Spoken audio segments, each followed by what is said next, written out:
I'd like to share with you a book called The First Easter Eggs. It's written by Diane Crosthwaite, me. This was inspired by Reverend John M. Grote from a story he told as a children's sermon a number of years ago. There was a man named Simon from Cyrene, so far away. He traveled to Jerusalem to celebrate the Passover day. The trip was long and difficult, but worth it for Simon. He dreamed of this pilgrimage from his childhood time on. Now his longed-for trip he made, but he did not travel alone. His sons, Alexander and Rufus, traveled with him, since they were not yet grown. In Jerusalem lived Benjamin. He was so happy and glad he was going to share this Passover with Simon, the best friend he'd ever had. When Simon and his sons arrived there, glad greetings were exchanged. Hospitably, Benjamin and his family had many plans and feasts arranged. Simon wished to help prepare things, so he went to shop for food. The market was busy that Friday. Lines of people around every stall stood. Simon patiently waited his turn and then abundantly filled his basket. He bought vegetables, fruits, and eggs. Then he hastened to leave the market. It was difficult to walk. Jostling people were everywhere. Simon wondered if Jerusalem was always so busy, or if these throngs were just Passover fare. He came to a street he must cross. It was filled with a rushing crowd. Some in the crowd were softly weeping. Others shrieked excitedly and loud.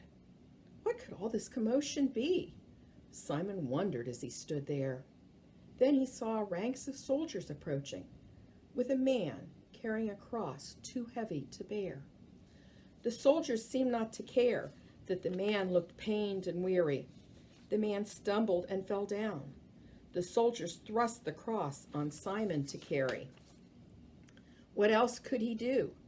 His fear, he couldn't mask it. He picked up the heavy cross and trudged off, leaving his basket. The man looked gratefully at Simon. His eyes were filled with love. Simon marveled at that expression before a soldier gave him a shove. "Get moving! We don't have all day," barked the soldier captain, who would not tolerate delay. Simon carried the heavy cross, wondering all the while, what could this man have done to merit punishment in this style? At last they reached the place. The day had turned dark and cold. When released from his heavy burden, Simon hurried to leave as he was told. The man gave Simon one last look of amazing love and thanks. With a rush, Simon left that place before the man was nailed to the planks. Simon's heart was about to burst. He was so filled with grief. How could they execute this gentle man as if he were a villainous thief? The sky darkened and thunder rumbled. A storm was drawing near. He must retrieve his basket, though his mind was filled with grief and fear. Simon found his basket by the road, exactly where he had left it, but he noticed something different as he began to heft it. The eggs were no longer white and brown, but many colors and varied. What miracle was this? It had happened while the cross Simon obediently carried. Simon fled back to Benjamin's to tell and show everyone there. He went racing through the terrible storm, lightning and thunder filling the air. When he arrived at Benjamin's, the sky was as dark as night. But strangely, in Simon's basket, the colored eggs shone bright. "Where have you been?" both his sons cried. "And what have you there?" asked the colored eggs they spied. While the storm raged outside, Simon told them of the events that day, of the cross that he had carried for that wondrous man he'd met on the way. "I met a very special man along the road this day. I was forced to carry his cross while the soldiers led the way. He was he was such a gentle, loving man. I could see his pain and grief. He was brutally being put to death, just like a horrible thief." "Who was he?" asked Rufus. Simon did not know. "The man was Jesus," Benjamin guessed.